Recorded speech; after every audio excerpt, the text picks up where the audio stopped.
বাংলাদেশ ভারত আন্তর্জাতিক সমুদ্র সীমারেখা অতিক্রম করে ভারতীয় জলসীমায় মৎস্য আহরণের অভিযোগে 2টি বাংলাদেশি ফিশিং বোট সহ 32 জন জেলেকে আটক করে ভারতীয় কোস্টগার্ড।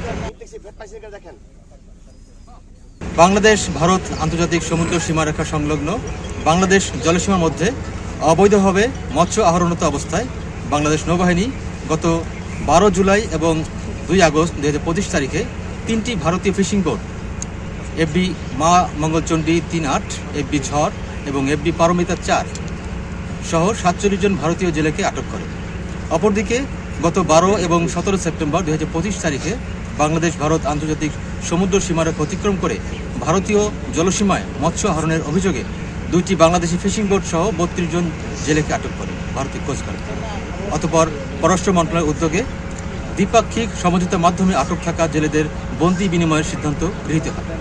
পরবর্তীতে পররাষ্ট্র মন্ত্রণালয়ের নির্দেশনা অনুযায়ী আটককৃত জেলেদের হস্তান্তর ও গ্রহণ প্রক্রিয়া কার্যক্রম সম্পন্ন করার দায়িত্ব বাংলাদেশ কোস্টগার্ডকে অর্পণ করা হয়।